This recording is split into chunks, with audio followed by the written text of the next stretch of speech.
I love you.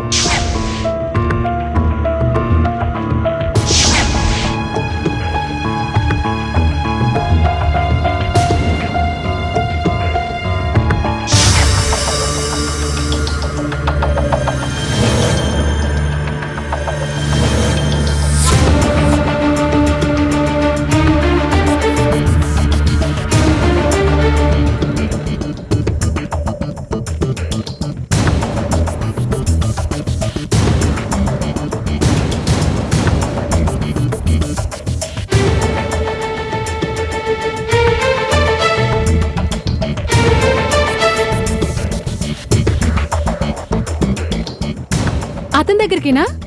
Yes. All the best. Thank you.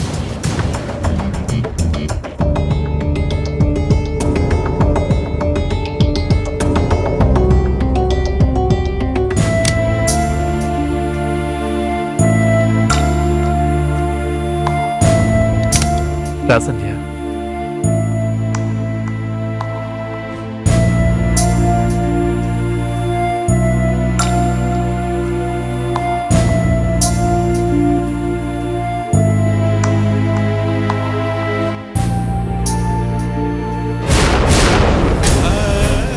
ఇదేమిటి సంధ్య? దీన్ని రాజీనామా అంటారు. ఇలా ఎందుకు చేసావు? ఇంకేం చేయమంటారు? ఇంటికెళ్తే అక్కడ మా అమ్మ నాన్నలు మీ పిఆర్ఓ లాగా ప్రతి విషయంలోనూ మీ గొప్పతనాన్ని పొగుడుతున్నారు. ఇక్కడికొస్తే ఇదొక ఆఫీస్ అన్న ఇంగిత జ్ఞానం కూడా లేకుండా పచ్చిగా విచ్చలవిడిగా మీరు బిహేవ్ చేస్తున్నారు. ఫైల్లో లవ్ లెటర్ పెట్టి పంపించింది చాలక మళ్ళీ ఆ సంగతి ఏమైందని public reminder. What do you think of yourself? Hello అని పిలవగానే పొలం అని వాళ్ళపై మనిషిలా కనిపిస్తున్నానా? Just a minute. నా కారణంగానే రిజైన్ చేసినట్టయితే? జస్ట్ మీ కారణంగానే ఆనంద్. నాకు ఇష్టం లేని వాళ్ళని వదిలించుకోవడం కోసం నాకు చాలా ఇష్టమైన జాబ్ ని కూడా వదులుకోవడానికి సిద్ధంగా ఉన్నాను. ఐఎమ్ సారీ సంధ్య. నీలాంటి సమర్థురాలైన ఎంప్లాయీ నా కారణంగా ఈ ఆఫీస్కి దూరం కావటం కరెక్ట్ కాదు. నువ్వు ఇలా రిజర్వ్డ్గా ఉండటానికి కారణం నా ప్రయత్నలోపం అనుకున్నానే కానీ నీ స్ట్రాంగ్ విల్ పవర్ అనుకోలేదు. దయచేసి నీ రిజిగ్నేషన్ వెనక్కి తీసుకో. లేదంటే దీనికి ఫ్రేమ్ కట్టించి నీ మధుర జ్ఞాపకంగా నా ఇంట్లో ఉంచుకుంటాను.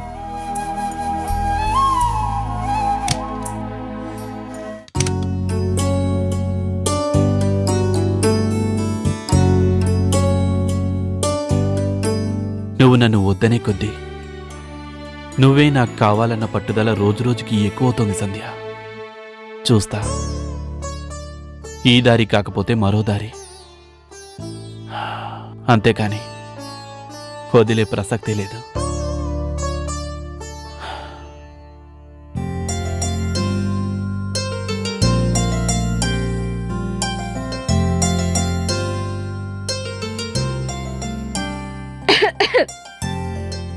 రారాదా? ఏం పుస్తకం అది? ఏదో కాలక్షేపం కోసం. కాలక్షేపం కోసమా? అయితే మాట్లాడొచ్చు అన్నమాట. హాయిగా మాట్లాడొచ్చు. రాత్రి నాకు కల వచ్చింది. ఏమని? నీ గురించే. నా గురించా? చెప్పు చెప్పు. పో బాబు, నాకు సిగ్గేస్తుంది. కల నా గురించైతే నీకు సిగ్గెందుకు రాదా? ఎందుకంటే ఆ సీన్ అలా ఉంది కాబట్టి. ఏ సీను? అదేనమ్మా తల్లి, మీ ఆయన నువ్వు. మా ఆయన నేనా? నేనెంతసేపు పిలుస్తున్నా పట్టణ పట్టించుకోరే. మా ఆయన వచ్చినట్టు కలొచ్చిందా? కలుసుకొని చాలా కాలం అయింది కదా పాపం. చిపో అల్లరి పిల్ల. కల్లో చూసి చెప్తున్నానమ్మా. చెప్పినంత మటుకు చాలే. నీ మీద నాకు కోపం కూడా వచ్చింది. ఎందుకు? మీ ఆయన చూసిన ఆనందంలో నువ్వు నన్ను మా ఆయన్ని అస్సలు పట్టించుకోలేదు. నిజమా? హారిక హారిక అంటూ మా వారు నిన్ను పిలుస్తుంటే నువ్వు అస్సలు పట్టించుకోవడం లేదు. అక్క నీకేమైనా చెవుడా అని నేను అడిగితే నా మీద కోపడ్డావు. ఇన్నాళ్ళంటే మా ఆయన ఊళ్ళో లేడు కాబట్టి నీకు మీ ఆయనకి చాకరీ చేశాను. ఇప్పుడు మా ఆయన వచ్చాడు, మీ ఆయన సంగతి నువ్వు చూసుకోపో అని నన్ను కసురుకున్నావు. సారీ రాధా. కల్లో కూడా నువ్వు నన్ను కోప్పడితే నేను తట్టుకోలేనక్క. నా మీద ఒట్టేసి చెప్పు. ఏమని? మీ ఆయన వచ్చినా సరే నన్ను విసుక్కోనని, మా ఆయన పిలిస్తే పట్టించుకుంటానని. సర్లే, ముందా ఏడు పాపు. Good girl. అంటే మంచి పిల్ల అనే కదా అర్థం. అరే, అప్పుడే నీకు ఇంగ్లీష్ వచ్చేసిందే. నా ఇంగ్లీష్ సంగతి సరే, మీ ఆయన ఎప్పుడొస్తున్నాడు? నీ కల్లోకి వచ్చారని చెప్పావుగా, ఇంటికి కూడా త్వరలోనే వచ్చేస్తారులే. అలా సంక్రాంతి వెళ్ళగానే ఇలా మా వారు వచ్చేస్తారు. నిజంగానా? ఉమ్, కల్లో వచ్చింది ఇళ్ళలో జరగదానంటారే మా ఊళ్ళో. అది మీ ఊళ్ళో రాదా, సిటీలో అలా కాదు. ఇలలో జరగాలంటే అది కలలో జరిగి తీరాల్సిందే. నిజమా? నేనైతే నమ్ముతానమ్మా. ఒకళ్ళ సంగతి నాకు తెలీదు. చల్లటి మాట చెప్పావక్క. పుస్తకం ఏదో చదువుకుంటున్నావుగా, చదువుకో.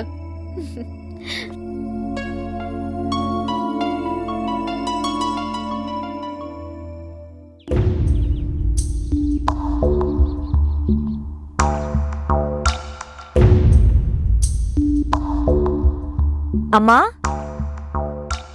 అమ్మా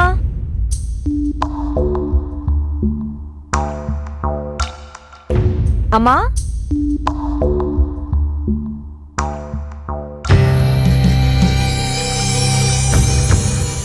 అమ్మా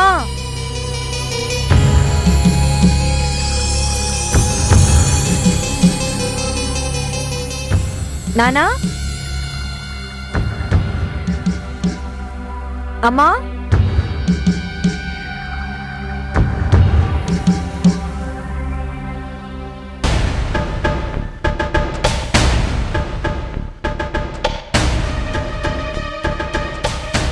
ఎక్కడికి వెళ్ళినట్టు ఇద్దరు?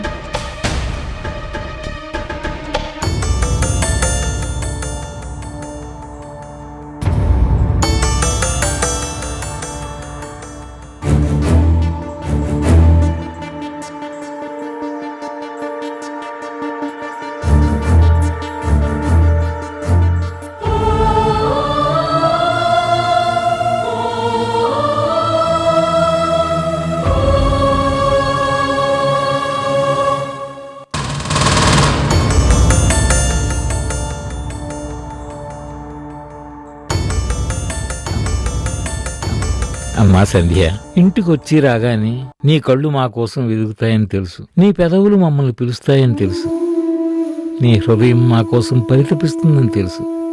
తెలిసి తెలిసి మేము ఇంట్లోంచి వెళ్ళిపోయే సాహసం చేస్తున్నామమ్మా, మన్నించు. అత్తామావలమైన మేము అమ్మా నాన్నలనే మారువేషాల్లో బ్రతుకుతున్నాం. మనిషి మనిషిలా బ్రతకడంలో ఉన్న సౌందర్యం మారువేషాల్లో బ్రతకటంలో లేదని నిన్ను చూశాకే మాకు అర్థమైందమ్మా. నువ్వు కోరుకునే జీవితం నీకు మిగలాలని మాది కాని జీవితాన్ని మేము విడిచిపెట్టి వెళుతున్నాం. మాది వాలే పొద్దు, నీది పొడిచే పొద్దు. నీ సుఖ సంతోషాలు నాశించి నిన్ను పెళ్లి చేసుకోమని అడిగాం. తప్పే. నీ పెళ్లి విషయంలో నిన్ను బాధించుంటే మమ్మల్ని క్షమించమ్మా.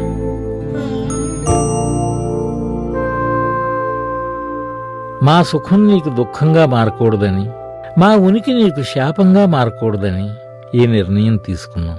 ఎవరి జీవితాలు వాళ్లవే అని నువ్వు స్పష్టం చేశావు. ఇక నుంచి నీ జీవితం నీది, మా జీవితాలు మావి. మా గురించి వెతకడం మాని నీ సుఖ సంతోషాల గురించి నువ్వు వెదికే ప్రయత్నం చెయ్యమ్మా.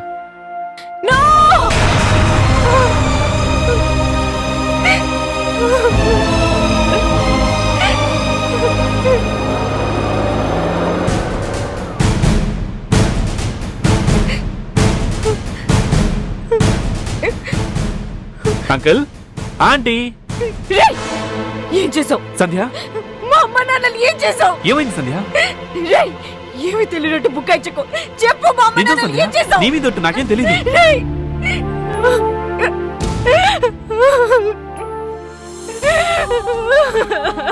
సంధ్య, సంధ్య, సంధ్య.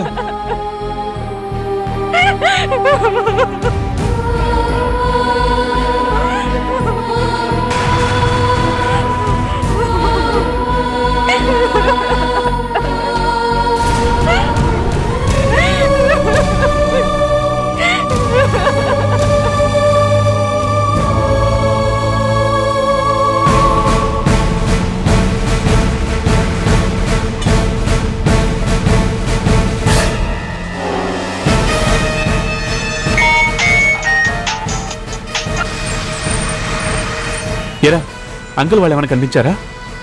లేదా? సరిగ్గా చూడండి రా. ఓ పని చేయండి, నువ్వు విష్ణుగడు బస్ స్టాండ్స్ అని కవర్ చేయండి. All bus stops including Jubilee bus station, Gowliguda. Sundaram వాళ్ళని విజయవాడ రూట్ కవర్ చేయమని చెప్పండి. ప్రతాప్ గారు ఎక్కడ?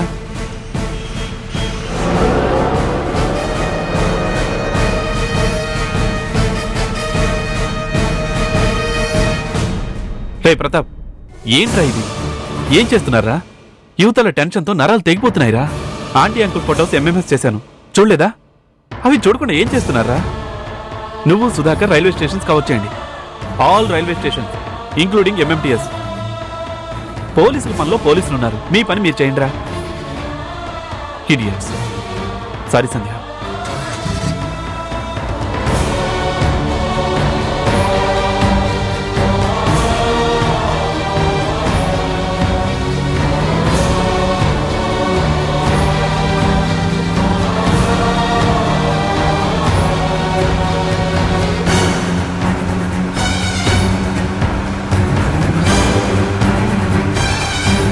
ఛాయ, ఏమైంది?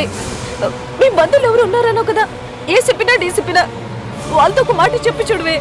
పోలీసుల దగ్గర ఫుల్ ఇన్ఫర్మేషన్ ఉంది. పైగా మా మామయ్య కంట్రోల్ రూమ్ దగ్గరే ఉన్నారు సంధ్య. వాళ్ళకి కనిపించకపోతే నేను మీకు కనిపించను. అప్సెట్ కావద్దు సంధ్య, అన్ని వైపుల నుంచి అందరూ వెతుకుతున్నారు. అంకుల్ ఆంటీ ఎక్కడికి పోరు. Please shut up. ఇదంతా మీ పుణ్యమే.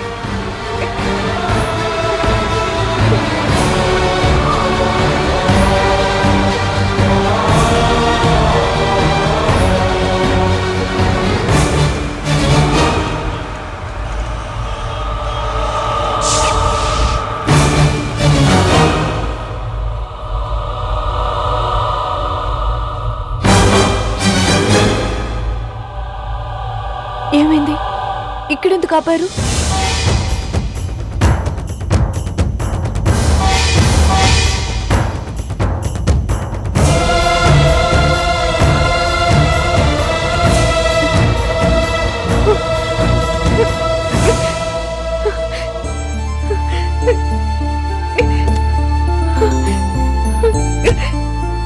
అమ్మా, అమ్మా సంధ్య, ఏంటమ్మా ఇది? ఇంతేనా మీకు నా మీదున్న ప్రేమ?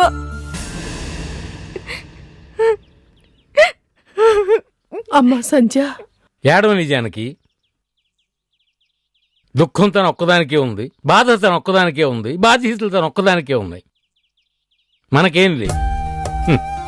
ఏమీ లేని వాళ్లకు ఓదార్చే హక్కు కూడా లేదు. ఇంటికి వెళ్దాం పదండి నాన్న. చూడమ్మా, నీకెలా కొన్ని ఖచ్చితమైన అభిప్రాయాలు ఉన్నాయో అలానే మాకు ఉన్నాయి. నీ అభిప్రాయాన్ని మేము గౌరవించాం, అదే గౌరవాన్ని మాకు ఇచ్చి మమ్మల్ని వదిలేస్తే బాగుంటుంది. అంకుల్, నువ్వెందుకు వచ్చావు బాబు? నేను సంధ్య కలిసే మీకోసం వెతుకుతూ వస్తున్నాం. ఇంటికెళ్దానండి. వద్దు బాబు, ఇంకేమీ చెప్పకండి. నా వల్లే ఇదంతా జరిగిందని సంధ్య అనుకుంటోంది. ప్లీజ్ మీరు ఇంటికి తిరిగి వస్తే తీరిగ్గా మాట్లాడుకుందాం. లేదు బాబు, ఇలా అంటున్నాను నేనేమనుకోకు. బతికి బాగుంటే మళ్ళీ ఎప్పుడైనా కలుసుకుందాం. పద్యానికి నేను ఒప్పుకుంటున్నాను. మీరు చెప్పిన దానికే నేను ఒప్పుకుంటున్నాను. మేమేం చెప్పామో గుర్తులేదమ్మా. ఆనంద్తో పెళ్లి ఒప్పుకుంటున్నాను. మండు టెండ్లో నడి రోడ్డు మీద మమ్మల్ని ఇలా చూసి జాలిపడి మా తృప్తి కోసం నువ్వు ఇలా చెప్తున్నావు. చెప్పడానికి నీకెంత బాధగా ఉందో వినటానికి మాకు అంత సిగ్గుగా ఉందో. అవునమ్మా, బెదిరించి పెళ్లి చేయడానికి దీనికి నాకేం పెద్ద తేడా కనిపించట్లేదు. మనస్ఫూర్తిగానే నేను పెళ్లి ఒప్పుకుంటున్నాను నాన్న. నన్ను నమ్మండి ప్లీజ్. మీరు ఏ ఒట్టు పెట్టమంటే ఆ ఒట్టు పెడతాను. నన్ను నమ్మండి నాన్న.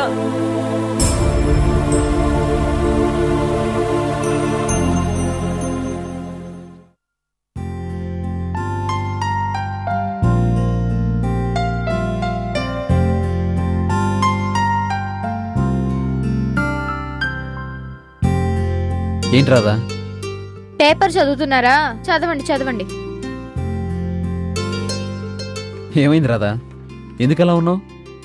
చెప్పు. పేపర్ చదవడం మానేసి నేను చెప్పేది కాస్త వినొచ్చు కదా. సరే చెప్పు. అనగనగనగా ఓ అందమైన అమ్మాయి ఒక అందమైన అబ్బాయితో పెళ్ళయింది. పెళ్ళైన కొన్నాళ్లకే ఆ అబ్బాయి చనిపోయాడు.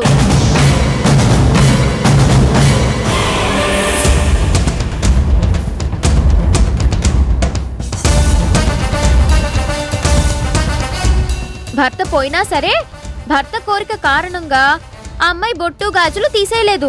ఆమంటే భర్తకు అంత ప్రేమ, భర్త అంటే కూడా ఆమెకు అంతే ప్రేమ. సంధ్య గురించే నువ్వు మాట్లాడేది? అబ్బా, నేను మంచి సస్పెన్స్ తో చెప్తుంటే నువ్వు మొత్తం వచ్చి పాడు చేసావు. నేను చెప్పను పో. అప్పుడు ఆ అమ్మాయి ఏం చేసింది? అలా అడిగారు బాగుంది.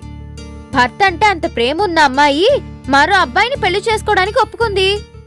Very good. వెరీ గుడ్డా? మామూలు వెరీ గుడ్ కాదు, వెరీ వెరీ వెరీ గుడ్. ఏ హారిక?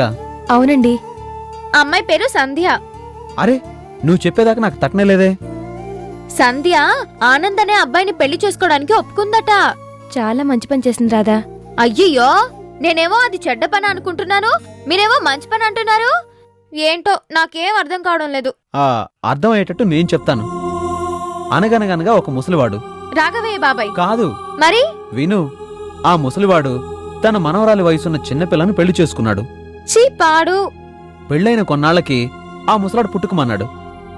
ఆ చిన్నపిల్లకు గుండు గీసి తెల్లచీర గట్టి ఇంట్లోనే తాళం వేసి పెట్టారు. ఎంత అన్యాయం కదా. ఇలాంటి అన్యాయాలు 100 ఏళ్ల పాటు సాగాయి. 100 ఏళ్ల పాట?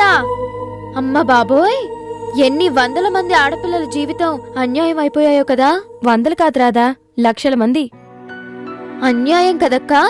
నేనైతేనా ఆ ముసలాన్ని పెళ్లిలోనే ఒక్క తన్ను తన్నేదాన్ని. విను విను. అనగనగనగా ఇంకో ముసలాడు. ఆడికి భార్య ఉంది. ముసలాడు చచ్చాడు. శ్మశానంలో చితి పేర్చారు. అందరూ వెళ్లారు. చితి అంటించారు. మంటలు లేచాయి. ఆ మంటల్లోకి బతుకున్న భార్య నెట్టేశారు. బ్రతికున్న భార్యనా? ఎస్. మండుతున్న చితి మీద నెట్టేయడమా? అవును. సతీ సహగమనం అని దానికో అందమైన పేరు కూడా పెట్టారు. ఎవడండి ఆ పేరు పెట్టింది? ఇదే మా ఊళ్ళో అయితేనా? మా బాబాయ్ సర్పంచ్ కదా. భార్యను మంటలోకి నెట్టేసిన వాళ్ళని చెట్టుకు కట్టేసి 100 కొరడా దెబ్బలు కొట్టించేవారు. మంటలు అలా మండుతూ ఉంటే బతికున్న ఆడపిల్లని పట్టుకుని మంటలోకి బలవంతంగా నెట్టేయడం. రామా, అది ఆచారం రాదా? ఏం ఆచారం అండి? బోర్డాచారం. భర్త చచ్చిపోతే భార్య నా చితి మంటల్లోకి నెట్టేయడం అమానుష్యం కాదా? అచ్చం ఇదే మాట అన్నాడు రాజారాం మోహన్ రాయ్ అని ఓ పెద్ద ఆయన. ఈ 2 కథలు నీకెందుకు చెప్పానంటే, భర్త చావుతో భార్య జీవితాన్ని ముడేసి చెప్తూ అనాదిగా ఆడదాన్ని హింసిస్తూనే వచ్చింది సమాజం. కాలం మారుతూ వచ్చింది. ఆచారాలు మారుతూ వచ్చాయి. ఎంత మారినా సరే భర్త పోతే ఇక జీవితమే లేదనుకునే ఆడవాళ్లు కూడా ఉన్నారు. అలా అనుకోవడం కరెక్టా? ఆడదానికి తనదైన సొంత జీవితం లేదా? సొంత ఆలోచన లేదా?